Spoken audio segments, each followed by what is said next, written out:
Hi there, tax accountants. I hope all is well, and I pray that as you're viewing this video that you're in the best of health and spirit. In this video, we're going to cover Chapter 9, Partnerships, Formation, Operation, and Basis from Corporations, Partnerships, Estates, and Trusts, 48th edition.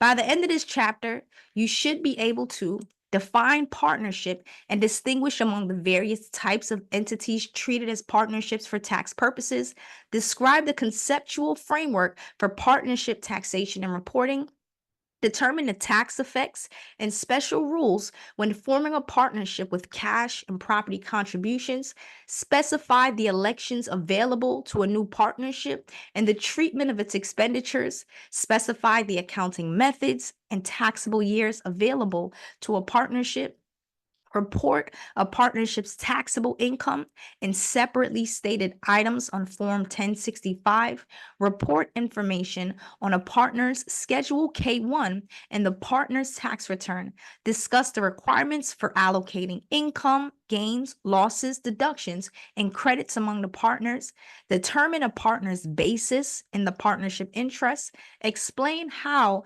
liabilities affect a partner's basis, illustrate a partner's capital account roll forward, and explain why the year-end balance might differ from the partner's year-end basis in the partnership interest, apply the limitations on deducting partnership losses, describe how partner calculates self-employment tax and net investment income tax on partnership income, and lastly, provide insights regarding advantageous use of a partnership. So we officially begin Unit 1, Overview of Partnership Taxation. So what is a partnership? So in this chapter, obviously, we're going to be focusing on partnerships. And a partnership is considered a flow-through or pass-through entity because the entity's income, gains, losses, deductions, credits, and the general tax information, they flow through or they pass through and are taxed or attributed to its owners.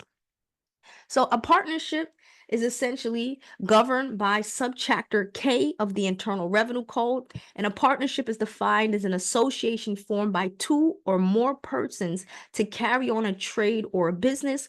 Each will either contribute money, property, labor, or skill with the expectation to share in the profits or losses. So if there's one individual that decides to start a business, that is considered a sole proprietorship, or if they form an LLC, it would be a single member LLC. Whenever there's more than one person, it is a partnership. And in the form of an LLC, it would be a multi-member LLC. As it relates to person, a person can be an individual, it can be a trust, an estate, a corporation, an association, or another partnership.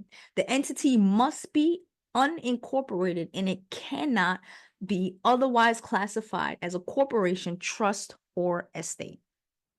So we have various types of partnerships. So we'll see several types of partnerships, each suited for a different situation.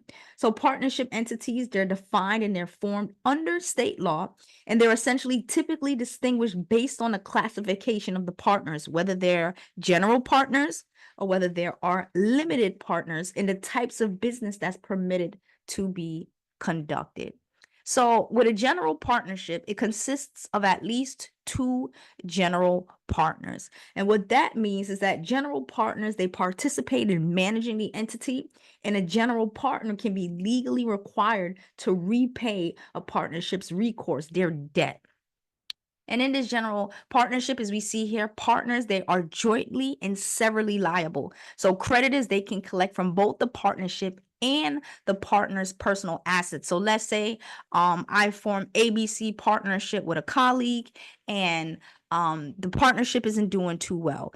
Let's say we are sued from a client, and in the event that the partnership does not have any money, now the liability extends from just the partnership, and they can come after myself and my colleague personally. So the general partner's assets are at risk for the malpractice of other partners, even if the general partner is not personally involved in the malpractice.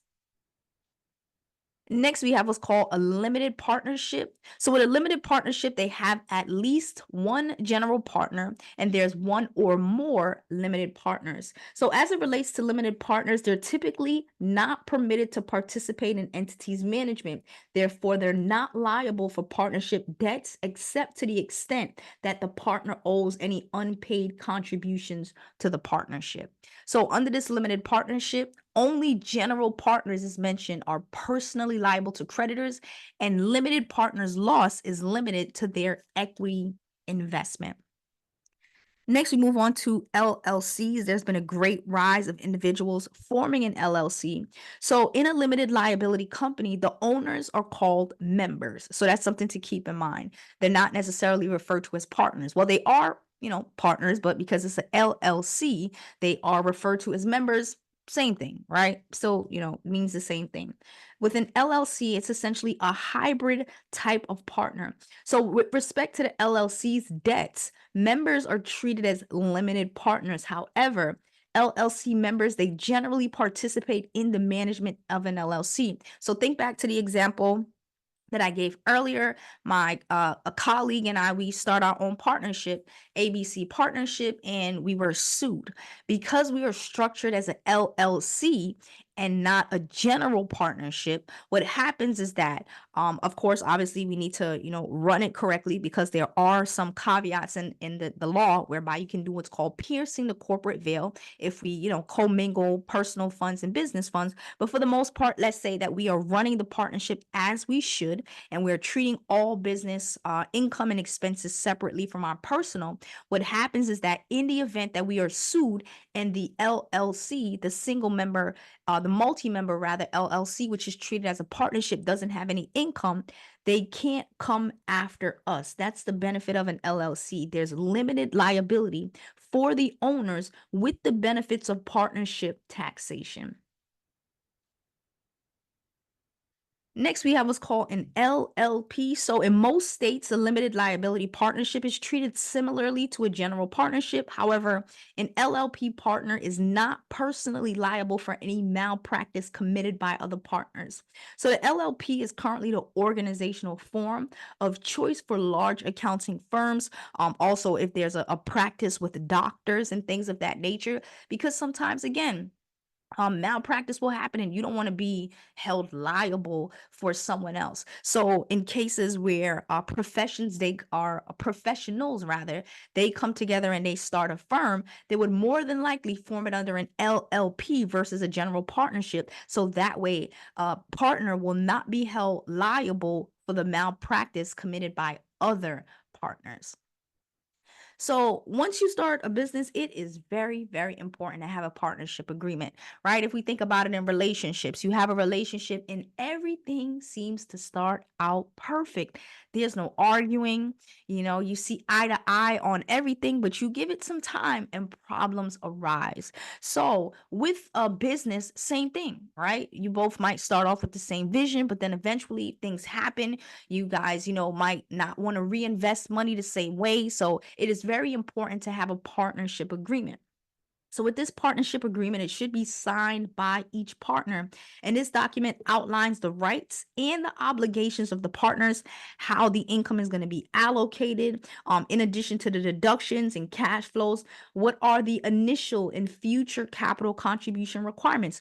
What are the conditions for terminating the partnership? What are the conditions for admitting another partner, right? So this agreement, it'll typically include information that the tax preparer is going to need to complete the tax return, such as whether the allocations are going to be intended to follow certain regulations, if there's going to be guaranteed payments and things of that nature. So when it relates to an LLC, the governing agreement of an LLC is known as an operating agreement, but essentially it's the same thing. It is detailing and outlining important things within the partnership in the event that problems arise in the future. Next, we have these check the box regulations. So allowed it to check the box regulation. This allows most unincorporated entities to select their federal tax status. So if there's two or more owners, they can choose to be treated as a partnership or a corporation. So especially within LLC, they will file Form 2553. And using that form, even though by default they are considered a partnership, they have the option to be treated as an S corporation or a C corporation. Obviously, it all depends on the situation, which one would work out best. So obviously, if you start a partnership and you want to explore that, you definitely want to weigh the pros and the cons to determine if making that check the box regulation would make the most sense. This obviously permits some flexibilities. Keep in mind, not all entities have a choice. For example, new publicly traded partnerships, they must be traded as an S corporation, as corporations rather. So there are some nuances, things to keep in mind. So some key concepts in taxation of partnership income. One key thing to keep in mind, a partnership is not a taxable entity. The two taxable entities in the federal tax system are individuals and corporations. Partnerships, S corporations, on the other hand, those are pass through, flow through entity. So just keep that in mind. The partnership itself does not pay any federal tax income. Instead, the partners, they report their distributed share of the partnership income or loss on their tax return, and then they'll pay tax due if necessary. So this involves two legal concepts. The first is aggregate or the conduit concept. And this is basically where it treats the partnership as a channel with income, credits, deductions, and other items flowing through the partners. The partnership is regarded as a collection of taxpayers joined in an agency relationship. And this concept is reflected by the imposition of tax on the partners, not necessarily the partnership, right? So there's a unique treatment of partners and partnerships that can be traced again to these two legal concepts. And this is the first, the aggregate or the conduit concept, and then the equity concept, which we are going to see next. Under the equity concept, this treats partners and partnerships as separate units and gives the partnership its own tax personality. So, for example, the partnership needs to file an information return, which is Form 1065, and then the K1 is issued to the partner, and then that reports the partner's share of what took place within the partnership. Next, we have the combined concept, and the aggregate concept governs most of the general rules for partnerships. The entity concept governs many of the exceptions to those rules, but there are some rules that are governed by both aggregate and the entity concepts. So with the partnership, it's very important to determine the basis for the partners. So we have what's called inside and we have what's called outside basis. The partnership basis rules, they're the key reason that single taxation of partnership income is possible. A partnership has an inside basis for all of the assets that they own, and then each partner has an outside basis in the partnership interest. And in general, the partnership basis rules an aggregate concept. This basically helps to ensure that the partnership's total inside basis and all of the assets equals the sum, the total of the outside basis of all partners' partnership interests. Whenever income or gain flows through to the partner from a partnership, then the partner's outside basis obviously is going to be increased. But whenever a deduction or loss flows through to the partner, then their outside basis is reduced. So the purpose of these adjustments is to essentially ensure that the partnership items, they're taxed only once. As it relates to the partnership ownership and the allocation of income, this is touching on another aggregate concept, and that's that each partner typically owns both what's called a capital interest and then what's called profit loss interest in a partnership. A capital interest, this is measured by a partner's capital sharing ratio, and this is the partner's percentage ownership of the capital of the partnership. And generally, this is the same, the share of capital that the partner would receive in the event that the partnership was liquidated. On the other hand, with the profit and loss interest, it's the partner's share of the partnership's current operating results. Obviously, the income and the expenses, deductions, etc. So the profit and loss sharing ratios, they're usually specified in a partnership agreement. So if one partner is going to, let's just say, we'll use my example with ABC partnership, we split it 50-50. That should be outlined in the partnership agreement. Or if we do 60-40, 40-60, 70-30, whatever it is, that obviously needs to be specified in the partnership agreement. And then that allocation is used to determine each partner's ordinary taxable income and loss items. So one of the key advantages of a partnership is that these ratios and allocations, they can differ for a given partner, right? Provided that the capital account maintenance rules that they are followed. So these rules, they generally work together to help make sure, everything evens out over time. And as we'll see, one of the disadvantages of an S corporation is that if in the partnership agreement, it says that profits and losses are going to be shared 50-50. They cannot divert from that. Needs to be allocated 50-50. However, under a partnership, there's a bit more leniency. So let's say my partner and I were 50-50, but we can decide that 60% of income or profits rather would be allocated in this period and 40 in this period. So there's a bit of a leverage when we are dealing with a partnership versus an S corporation. So again, that's why ultimately whenever, persons are forming an entity, they want to truly understand the advantages and the disadvantages of electing to operate as a certain business structure.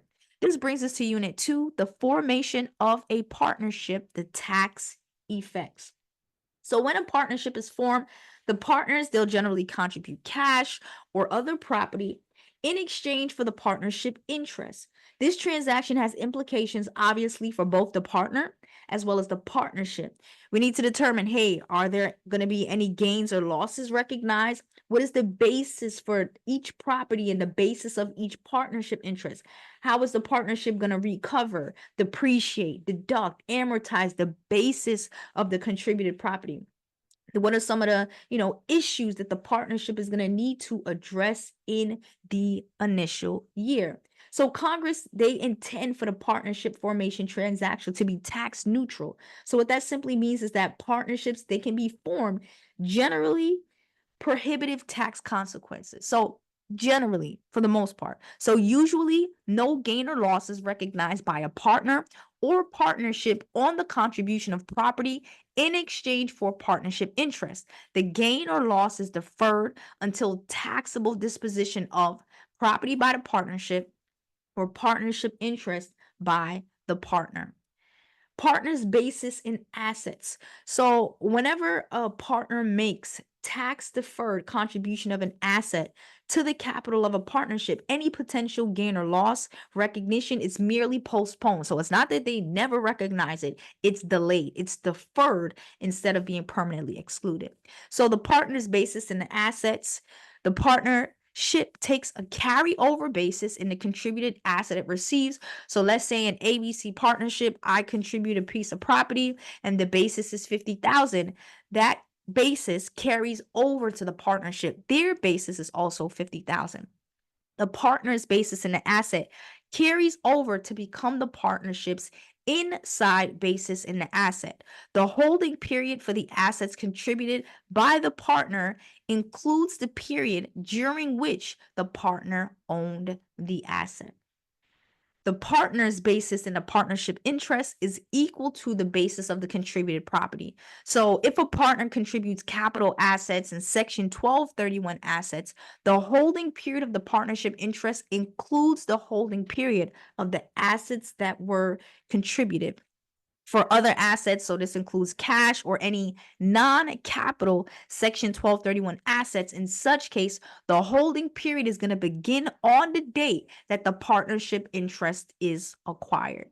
There are some exceptions to the general rule, Section 721. So in certain situations, the non-recognition provisions are not going to apply. And in such case, if there's a realized gain or loss, it is going to be recognized. So the most widely known situations where there's an exception is essentially where there is appreciated stocks that's contributed to an investment partnership. The transaction is essentially a disguised sale or an exchange of properties.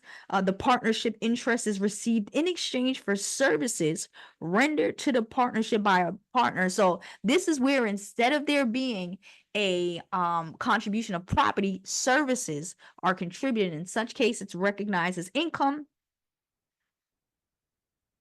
Next, we see the second example to disguise sale or exchange. So, for example, a partner contributes appreciated property to a partnership. Shortly thereafter, the partner receives a distribution of cash or other property from the partnership. The distribution may be viewed as a payment to purchase the property by the partnership, and Uncle Sam don't play that. All right. So, in such case, if it's disguised, if it is a disguised sale or exchange, unfortunately, then section 2721 does not allow for this type of an event to defer a gain.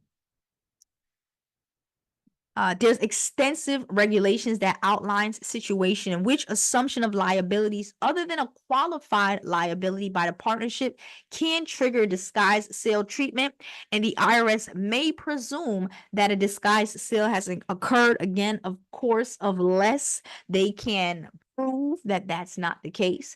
So, for example, a disguised sale is presumed to exist if both of the following occur. If there's a contractual agreement that requires a contribution by one partner to be followed within 2 years by a specified distribution from the partnership, and if the distribution is to be made without regard to the partnership profit. So think about it. All right. The corporation has losses, but they're paying partner A $50,000. Uncle Sam, don't play that. Next, if there's receipt of fully vested interest in partnership capital in exchange for services, is generally taxable to the partner rather, as ordinary compensation income. When a partner receives a fully vested interest in partnership's future profits in exchange for services rendered, the partner is not typically required to recognize any income at the time of receipt. The partnership may deduct the amount included in the service partner's income if services are of a deductible nature. If the services are not deductible by the partnership, then they must be capitalized to an asset account. Any deduction is allocated to the other partners. Transfer of a partnership profits interest in exchange for services is mentioned, is generally taxed to the recipient partner as the profits are earned. The amount of the partnership's future profits cannot typically be determined. So there's no current value to the interest. And if the future profits interest is classified as a carried interest, there are some special rules that apply. A partnership interest is considered a carried interest if it was received in exchange for the performance of services. The partnership's business relates to raising capital or investing in or developing assets such as stocks, commodities, rental or investment, real estate, or similar assets. The income or gain relates to assets held for portfolio investment on behalf of third-party investors. Or if there's an interest, it's not a carried interest if the partner pays for it either with contributed cash or other assets through income recognition under Section 83. So there's some other issues related to contributed property. Again, whenever property is contributed to a partnership, lots of issues, lots of things, to figure out how it's going to impact not just the partnership, but the partner. This includes cost recovery, depreciation method, or amortization, allocations related to the property, and subsequent disposition. What if the partnership wants to get rid of the asset? What's going to happen? So contributions of depreciable property and intangible assets. The partnership steps into the shoes of the contributing partner. They continue the same depreciation schedule and amortization calculations. They cannot expense contributed depreciable property under Section 179. Code Section 197 which governs that intangible assets are amortized over 15 years and other intangible assets are amortized over their useful life. There will be gain or loss that is going to be treated as ordinary gain or loss when the partnership disposes of any contributed unrealized receivables, any contributed property that was inventory in the contributor's hands. If it's disposed of within 5 years of contribution, inventory includes all tangible property except capital assets and real or depreciable business assets. If contributed property is disposed of at a loss and the property has what's called a built-in capital loss on the contribution date, then the loss is treated as a capital loss if it's disposed of within 5 years of the contribution, and the capital loss is going to be limited to the amount of built-in loss on the date of contribution. And lastly, there's some special allocations that need to be made relative to the contributed property that's appreciated or depreciated. The partnership's income and losses must be allocated to ensure that the inherent gain or loss is not shifted away from the contributed partner. And as we see in the slide, it's discussed later in the chapter. Next, we move on to tax accounting elections. So, a newly formed partnership, they need to make numerous tax accounting elections stating how certain tax transactions or tax attributes should be handled. And in general, these elections must be made by the partnership rather than the partners individually. But obviously, they will need to come together to come to a consensus. Elections again, must be made by the partnership rather than the partners individually. This includes the inventory method. What inventory are we going to method are we going to use? Is it LIFO, FIFO? Accounting method is going to be cash, accrual, hybrid, the cost recovery method, the tax year, the organizational cost amortization. These are things that need to be considered. Startup expense amortization. The optional basis adjustment, section 754, section 179 deduction, research and development expense credit. Note the partner determines the treatment of foreign taxes credit or deduction. Then we also have to factor in tax credits, excluding the foreign tax credit, the partnership's allowable business interest expense deduction, and the cost or percentage of depletion method. So, again, these are some key things that ultimately need to be determined by the partnership. There are some exceptions to the general rule as we see. Each partner is required to make a specific election for the following tax issues: whether to reduce the basis of depreciable property first when excluding income from discharge of indebtedness, whether to claim cost or the percentage depreciation for oil and gas wells, and lastly, whether to take a deduction or credit for taxes paid to non-U.S. jurisdictions. We move on to initial costs of a partnership. So in its initial stages, a partnership will incur expenses related to some or all of the following activities. They'll need to form the partnership. These are considered organizational costs. They need to start business operations. These are referred to as startup costs. The cost to admit partners to the partnership, marketing, selling partnership units to prospective partners. These are called syndication costs, and then we have the cost of acquiring assets. So as it relates to organizational and startup costs, a partnership's organizational costs and startup costs, they're parallel to the rules that are illustrated for corporations. So it kind of, mimics similar to corporations. Each type of cost is considered separate. So for each category, a partnership can deduct up to $5,000 immediately. And if they pay more than $5,000, the excess is going to be amortized over 180 months. And this begins with the month in which the partnership began their business. This treatment is elected by deducting the proper amounts on the tax return. As it relates to syndication costs, these are capitalized, but no amortization election is available. Syndication costs, these include expenditures incurred for promoting, marketing partnership interests such as brokerage fees, certain legal fees, accounting fees, registration fees, printing costs of the prospectus, and any other selling materials. As with the organizational and startup costs, syndication costs for a partnership parallels the corporate tax treatment of stock marketing issuance and brokerage costs. As it relates to acquisition costs of depreciable assets, so as mentioned earlier, the partnership, they'll typically determine its depreciation deductions by stepping into the shoes of the contributing partner.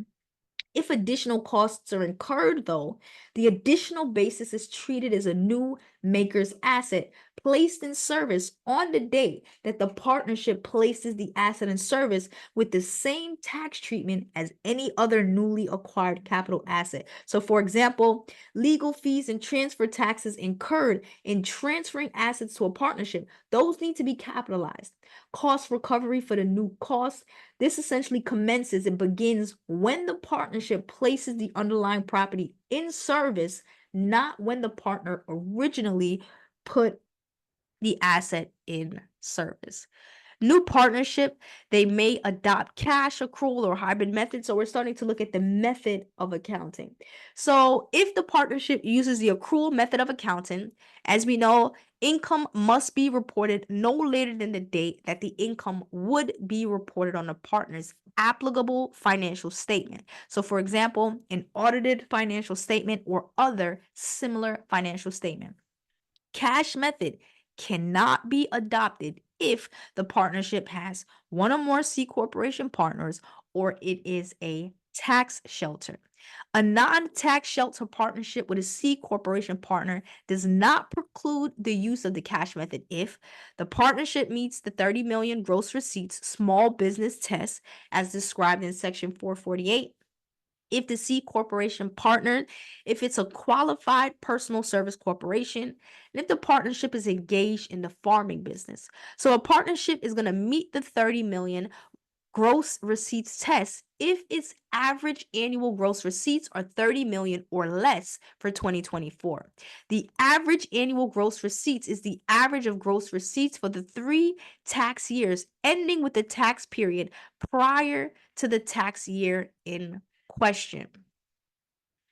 Next, we move on to the taxable year of the partnership. Partnership taxable income and any separately stated items, as we mentioned, they flow through, they pass through to each partner at the end of the partnership's taxable year. A partner's taxable income then is going to include the distributive shares of partnership income for any partnership taxable year that ends during the partner's tax year. So a partnership must use either the required taxable year or one of 3 alternate taxable years, as we are going to review. So there's a chart that summarizes the taxable years that are available to a partnership. So the permitted taxable year ends for a partnership. Again, it will be the required tax year, or one of them rather. The partnership will generally use the tax year prescribed under Section 706B, and this is the first of the following years that applies to the partnership. Majority partners tax year, and this is when more than 50% of the capital and profits is owned by partners who have the same taxable year.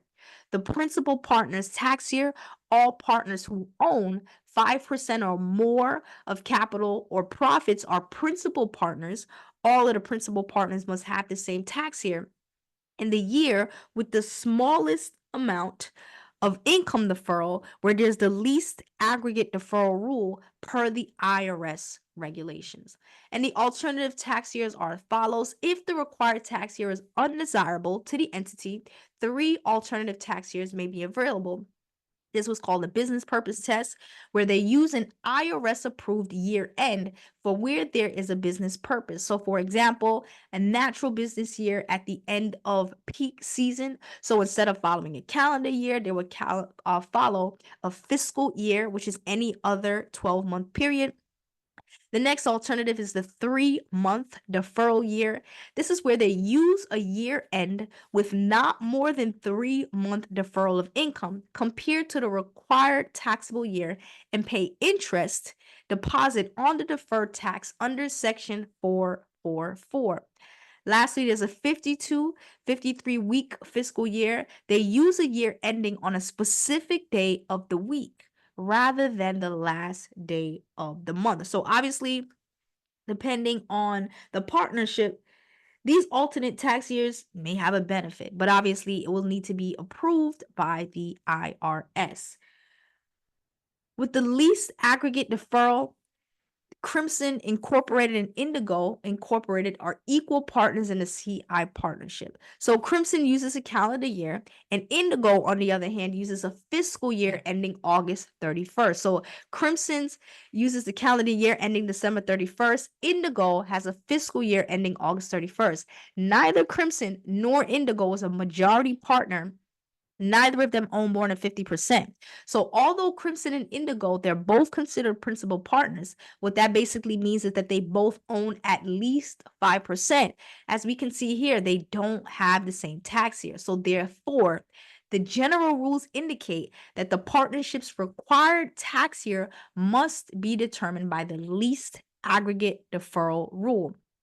And this essentially follows computation for the part of August as C's tax year. So here we see an example of how this would be, accounted for. We account for Crimson, for Indigo, their year end, their profit interest, the months of deferral. And then from there, we would test it for the 8/31 year end, Crimson versus Indigo. And from there, we determine the least aggregate deferral. And in this case, we see that 8/31 provides the least aggregate deferral. This brings us to Unit 3, Partnership Operations and Reporting.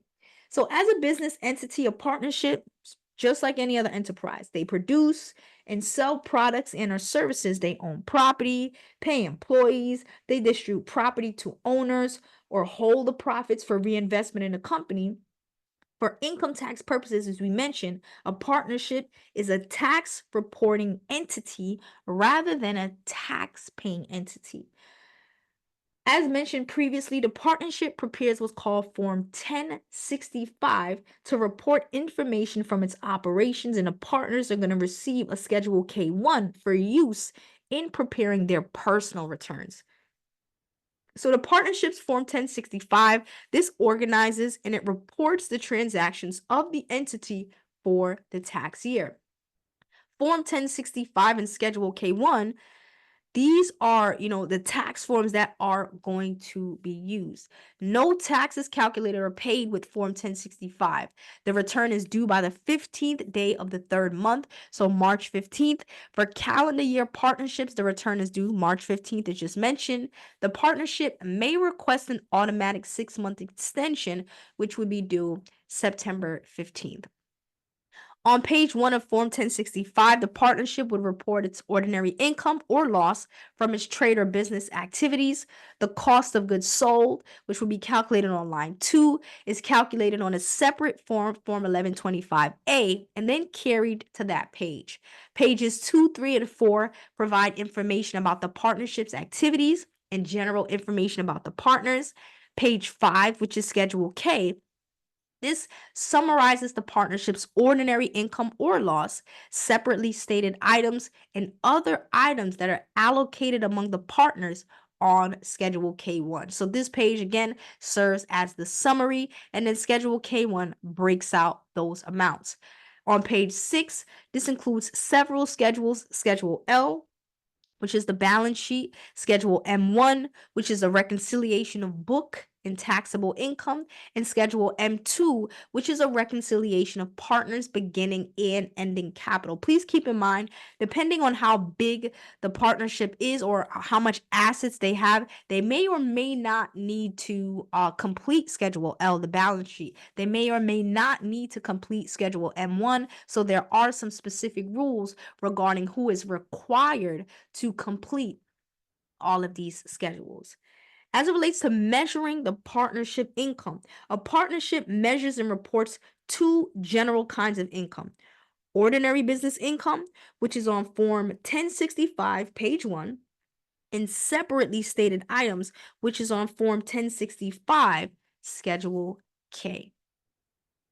The ordinary business income consists of any income or expenses that are not required to be separately stated. So, for example, the partnership's sales revenues, various expenses, utilities, rent, depreciation, other ordinary and necessary business expenses under Section 162, those are reported on Form 1065, page 1. And as we mentioned a little earlier, the partnership makes the elections related to things like inventory, research and experiment expenses, depreciation, and things of that nature. And the partnership is also going to need to calculate claims to the allowable business interest expense deduction. However, any disallowed interest expense is treated as a separately stated item. As it relates to these separately stated items, this is any item that has tax attributes that might affect two partners' tax liabilities in a different way. So, one example would be charitable contributions. As we know from individual taxation, not everyone itemizes. You get the benefit of charitable contributions if you itemize. So, from a partner individual perspective, one partner might itemize and the other might not. So, instead of it being treated the same way for each, it is reported separately, so that way when the partners file their tax return, the one that itemizes the charitable contributions will pick up on Schedule A, and the one who does not itemize, they claim the standard deduction. They'll still see it on the Schedule K1, but on their personal tax return they won't get the benefit because they do not itemize. For example, as mentioned, there might be some other income and deduction items that are passed through separately.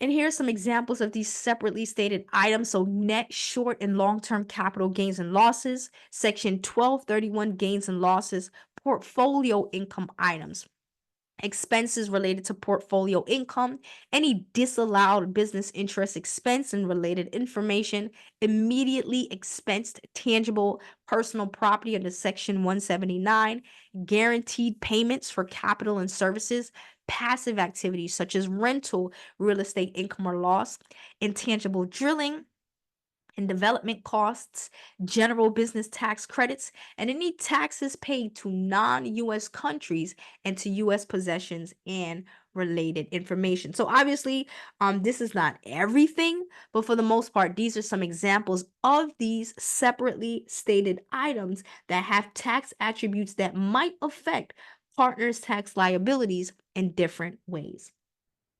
There are some deductions that are not allowed. And some of these deductions that are not allowed include net operating losses, depletion of oil and gas interests, and dividends received deduction. A guaranteed payment paid by the partnership is a payment to a partner for services performed by the partner or for the use of the partner's capital. These payments, they basically resemble salary or interest payment of other businesses. The partnership can either deduct, expense it right away, or capitalize the payment depending on its nature.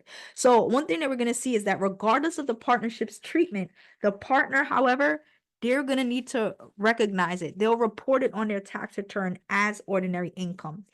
As it relates to these guaranteed payments, they're usually expressed as a fixed dollar amount, or sometimes it'll be a percentage of capital that the partner has invested into the partnership.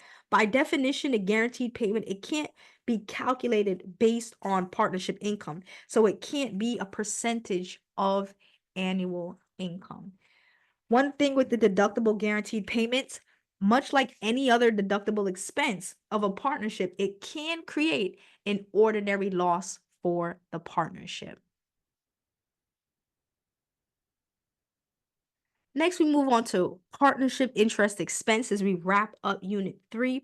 So, a partnership interest expense is also subjected to special reporting rules. One of the key things is it needs to be allocated among the partnership's various activities, which is generally based on how and why the underlying debt arose. There are some regulations that prescribe that interest expense of a subchapter C corporation is generally treated as business interest expense. However, the same is not true for partnership expense.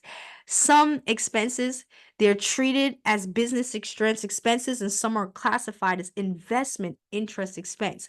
Investment interest expense, it needs to be separately stated on Schedule K, line 13C. If a partnership is defined as a small business or elected business in certain fields, the business expense limitation is not going to apply. But for all other businesses, the 30% limitation does apply. It's deducted as an ordinary business deduction for a partnership, and any disallowed business expense is going to be passed through, flow through to the partners, and it can be used to offset the partner's excess taxable income from the partnership in future years. So they don't lose it. The disallowed business interest expense, it'll carry forward. This brings us to Unit 4, partner calculations and reporting. Partnership items, they're allocated among the partners, as we mentioned on Schedule K1. 1065 is the information return, and then everything else, that needs to be allocated to the partners is going to be reported on K1. So the allocation conventions outlined in the partnership agreement are required under the code and regulations. We have other Schedule K1 information. This is information that the partner might need in preparing a tax return. Guaranteed payments on Schedule K1. This is attributed to the partner who actually received the payment, and this is important because it's taxable as ordinary income to the recipient partner. Next, we move on to partnership allocations. The total amounts for each partnership item must be allocated among the partners. So this includes special allocations that are permissible if certain rules are followed. So for example, the economic effect test, substantiality, allocations must take into account any pre-contribution gains and losses of property, and partnership allocations are made in accordance with the partnership agreement or the LLC's. If it's a single member LLC, the LLC's operating agreement. As it relates to the economic effect test, this requires three things. One, the contributions and distributions at fair market value reflect in a partner's capital account. When partner's interest is liquidated, the partner must receive net assets with fair market value that's equal to the positive balance in the capital account. A partner with a negative capital account must restore that account upon liquidation, and this can be best envisioned as a contribution of cash to the partnership that's equal to the negative balance. As it relates to the substantiality, the partnership allocations must have a substantial effect. So in general, an allocation, it doesn't need to meet the substantial test unless it has economic consequences in addition to tax consequences that might benefit a subset of the partners. And lastly, with this pre-contribution gain or loss, it must be allocated to the partners, taking into account the difference between the basis of the property and the fair market value of the property on the date of contribution. So did the value of this property appreciate? Let's say that the basis of the property was $50,000 and now it's worth $70,000. There was a $20,000 appreciation versus, let's say, the basis of the property was $30,000 or was $50,000 and the fair market value is $30,000. That property has depreciated. For non-depreciable property, this means that any built-in gain or loss must be allocated to the contributing partner when disposed of by the partnership in a taxable transaction. For depreciable property, allocations related to the built-in loss can be made only to the contributing partner. And for allocations to other partners, the partnership's basis in the lost property is treated as being the fair market value of the property at the contribution date. We look at the qualified business income. So under Section 199A, a corporate taxpayer is allowed up to a 20% deduction for qualified business income. This is the net of related deductions, including the self-employment tax deduction. In order to calculate the QBI is the ordinary income of the partnership minus any ordinary deductions from a qualified trade or business. QBI, however, it doesn't include wages, capital gains and losses, dividend income, and interest income. The deduction is limited because there are some specific provisions regarding QBI if the business is a specified service, trade, or business. If there's no cash outflow related to this deduction, then this ultimately lowers the non-corporate party's effective tax rate. QBI does not include guaranteed payments received under Section 707A. Guaranteed payments for use of the partner's capital account do not constitute QBI. The partner's QBI generally equals the partner's share of business income on Schedule K1, Part 3, Line 1, and possibly it can also affect the K1 Part 3 lines 2 and 3, ultimately reduced by business expenses on lines 12 and 13. And the self-employment taxes at the personal level also reduce the QBI that is allowed. So something to keep in mind, especially as it relates to tax planning for individual partners, they will want to keep things like this in mind. As it relates to the partner's basis, the partner's basis is very important. Why? It's required for determining the treatment of distributions from the partnership to the partner. It's required for establishing the deductibility of partnership losses because, unfortunately, if there is no basis, then the partner is not allowed to deduct losses losses in excess of their basis. Partners' basis is not reflected anywhere on Schedule K1. The partner, however, is going to need to maintain a personal record of their basis in the partnership interest. A partner's adjusted basis in the partnership interest can never be negative. For new partnerships, the partner's basis will usually equal the adjusted basis of the property contributed, cash or any property. For a property, it would be cost basis or the basis of property received by gift or inheritance, plus any amount recognized as income on contribution of services. And there's obviously some items that increase the partner's adjusted basis and some items that decrease the partner's basis. So some items that increase the partner's basis include the partner's proportionate share of partnership income, the partner's proportionate share of any increase in partnership liabilities, contributions of cash or property from the partner to the partnership after the partnership is formed. As it relates to items that decrease the partner's basis, this includes the partner's proportionate share of partnership deduction and losses, the partner's proportionate share of non-deductible expenses, the partner's proportionate share of any reduction in the partnership's liabilities, in addition to any distributions of cash or property from the partnership to the partner after the partnership has been formed. As we discussed earlier, the partner's initial outside basis generally equals a partner's basis in contributed assets. And again, this could be the cost basis plus any amount recognized as income on the contribution of services. So here we just, see it in order. The initial basis plus the share of partnership taxable income, exempt income, excess depletion, deductions, distributions, and withdrawals from the partnership, including the decreases in shares, the partner's share of partnership, and this considers the non-deductible items separately stated foreign taxes, charitable contributions, and other deductions, special depletion deduction, and other loss items.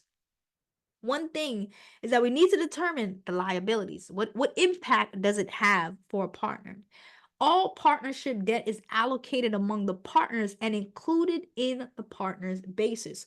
So in contrast, the liabilities of an S corporation, they're generally not included in the shareholder's basis. Partnership debt includes any partnership obligation that creates an asset results in an expense to the partnership, or results in a non-deductible, non-capitalizable item at the partnership level. So keep in mind, this definition includes certain contingent liabilities, and the definition also includes most debt that's considered a liability under financial accounting rules. However, partnership debt doesn't include accounts payable of a cash basis partnership. So, what's included in a partner's adjusted basis? Again, the increase in the partner's share of liabilities treated as a cash contribution to the partnership. Any increases to the partner's adjusted basis and decreases in a partner's share of liabilities will be treated as a cash distribution to the partner, and it would decrease the partner's adjusted basis. There's two types of partnership debt. We have what's called recourse debt, and then we have what's called non-recourse debt. So as it relates to recourse debt, this is partnership debt for which the partnership or at least one of the partners is personally liable. This personal liability, it can exist, for example, through the operation of state law or through personal guarantees that a partner makes to a creditor. Non-recourse debt, on the other hand, is debt for which there's no partner that's personally liable. Lenders of non-recourse debt, generally, they're required that the collateral is pledged against the loan. So if there's a default, the lender, they'll take the collateral, whether it's a home or a car, but they won't take the partner's personal assets. And then we have what's called qualified non-recourse financing. This is basically a subset of the non-recourse, which we will see on the next slide. So with this recourse debt, again, the partnership or at least one partner personally liable. It's allocated according to the partner's economic risk or loss, and it's determined under what's called a constructive liquidation scenario mentioned in the regulations. And if all allocations are proportionate, then the allocation is based on the general partner's loss sharing ratios. As it relates to the non-recourse debt, again, no partner is personally liable. It's allocated among all partners and is mentioned with that subset. There's qualified non-recourse financing, and this is relevant for Schedule K1, as well as the at-risk limitations. It's allocated to partners using a 3-tiered allocation. First 2 tiers beyond scope, and the third tier is profit sharing ratios. As it relates to the constructive liquidation, here we have a scenario. The partnership assets are deemed to be worthless. The assets deemed to be sold at $0. So there's losses determined. What happens in such cases that the losses allocated to partners under the partnership agreement, partners that have a negative capital account, they're deemed to contribute cash to restore the negative balance to zero. The deemed contributed cash would repay the partnership debt, and the partnership is deemed to have liquidated. So therefore, the partner's share of recourse debt would be equivalent to the cash contribution. Under the 3-step allocation, the minimum gain allocated under regulations, and the minimum gain is basically gain which would arise on foreclosure of property.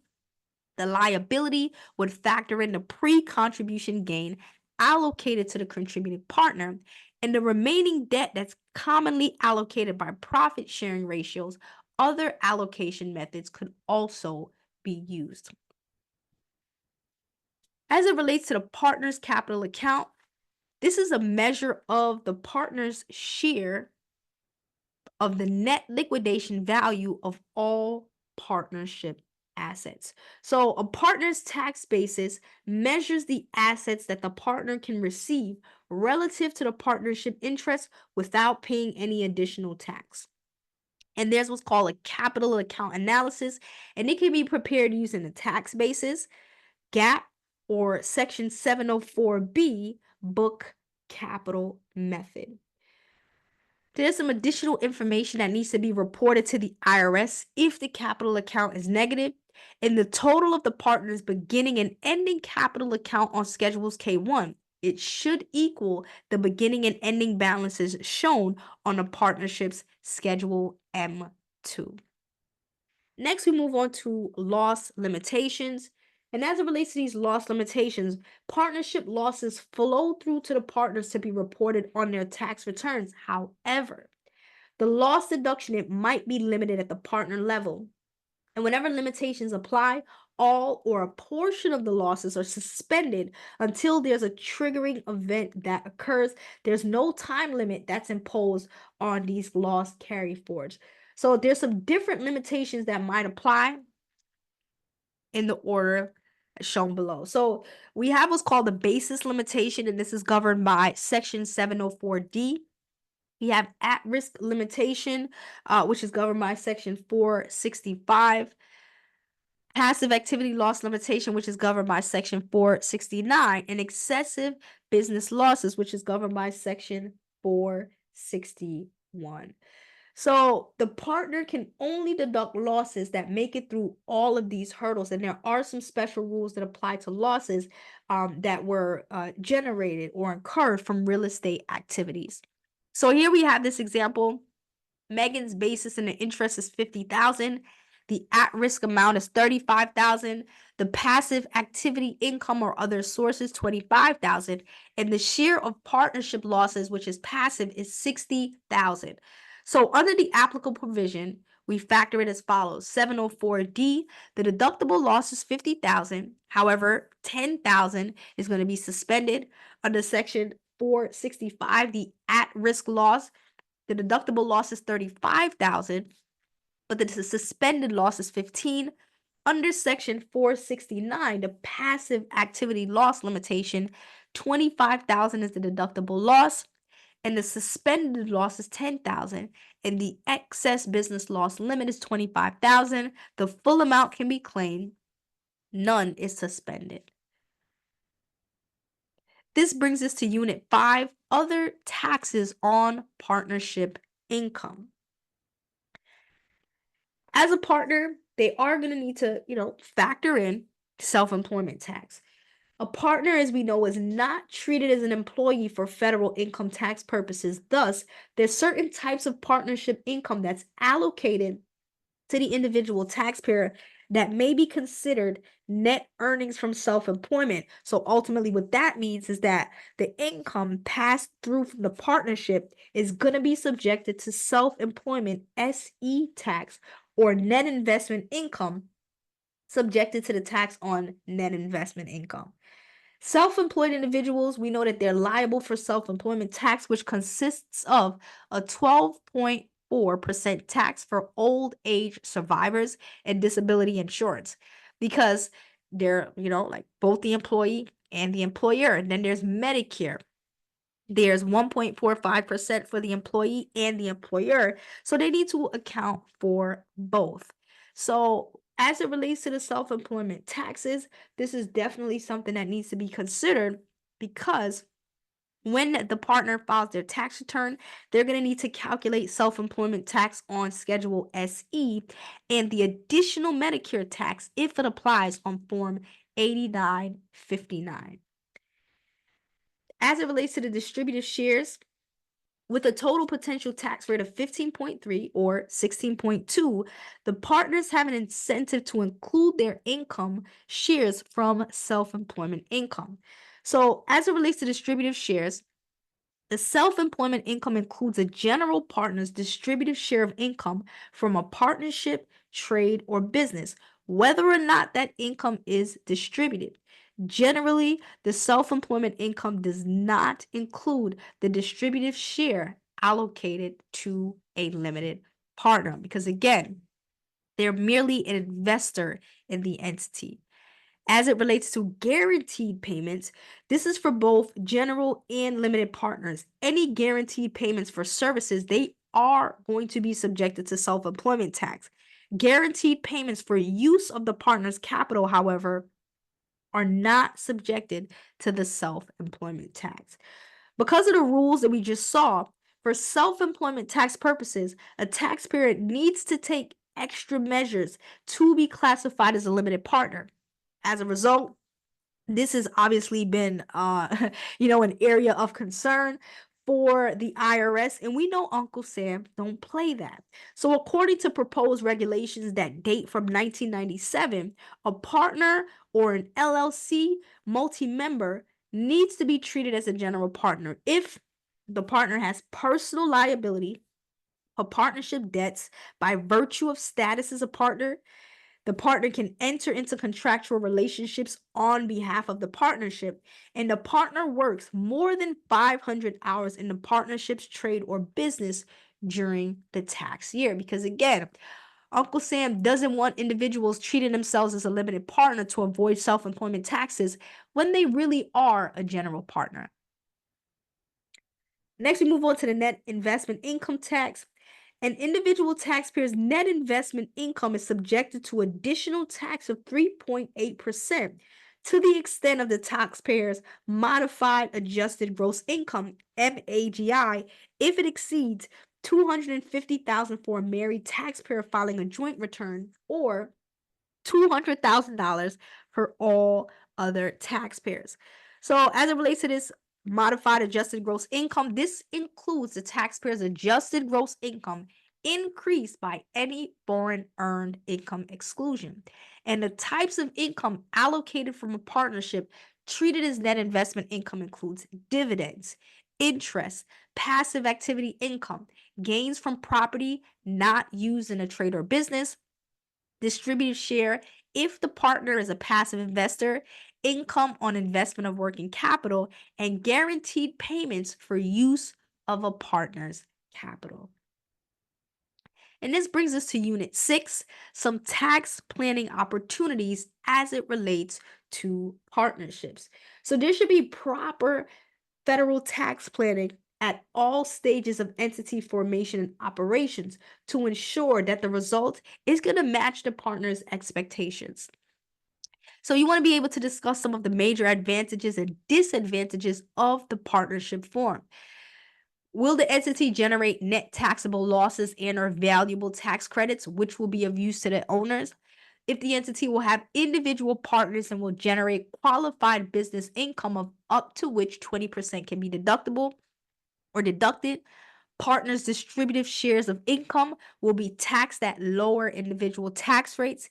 Individual partners will be passive or will have sufficient wages from other sources, so that way the self-employment taxes will be minimized. Owners, if they want to avoid complex corporate administrative filing requirements, owners, they want to make special allocations of certain income or deduction items.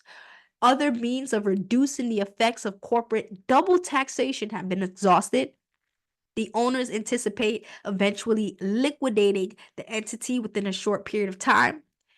Tax paid by the individual owners of a partnership is greater than the tax the entity would pay if it were a C corporation. The entity is generating net taxable income without distributing any cash to the owners. In such case, the owners may not have sufficient cash to pay the tax on the entity's earnings.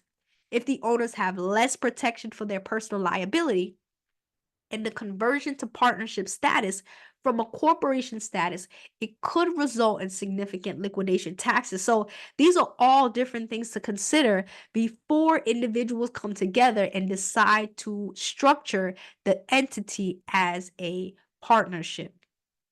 So there's some transactions between the partner and the partnership that need to be considered. If there's payment to a partner, it may be treated as if it's between unrelated parties. So for example, services unrelated to the position as a partner. So cleaning services if the partnership operates as a retail store, loan transactions, rental payments, sale of property. These ultimately, you need to have a clear understanding of how these would be treated for tax purposes. The timing of deduction for payments by an accrual basis partnership to a cash basis partner depends on whether the payment is it a guaranteed payment? That would mean that it's included in the partner's income on the last day of the partnership year when accrued, even if it's not paid until next year. Next is the payment to partner treated as an outsider. In such case, the deduction cannot be claimed until the partner includes the amount in income. As it relates to the sale of property, no loss is recognized on the sale of property between a partnership and a partner who owns more than 50% of partnership capital or profits. If the property is subsequently sold at a gain, then the disallowed loss reduces the gain that is to be recognized. As it relates to the lease of property, the partner recognizes rent income and qualified business income might be eligible for up to a 20% deduction. Does the partnership, have a rent expense, or the partnership has a rent expense rather, that is going to be claimed when the property is leased, and the partner can sell the property to an outside third party. Then the third party can lease the property to the partnership for a fair rental price. So as we can see, there's a lot of things to consider as it relates to partnership formation, operation, and basis. So this brings us to the end of chapter 9. And now that this lesson has ended, you should have learned to define partnership and distinguish among the various types of entities treated as partnerships for tax purposes, describe the conceptual framework for partnership taxation and reporting, determine the tax effects and special rules when forming a partnership with cash and property contributions, specify the elections available to a new partnership and the treatment of its expenditures, specify the accounting methods and taxable years available to a partnership, report a partnership's taxable income in separately stated items on Form 1065, report information on a partner's Schedule K1 and the partner's tax return, discuss the requirements for allocating income, gains, losses, deductions, and credits among the partners, determine a partner's basis in the partnership interest, explain how liabilities affect the partner's basis, illustrate a partner's capital account roll forward, and explain why the year-end balance might differ from the partner's year-end basis in the partnership interest, apply the limitations on deducting partnership losses, describe how partner calculates self-employment tax and the net investment income tax on partnership income, and lastly, providing insights regarding the advantageous use of a partnership.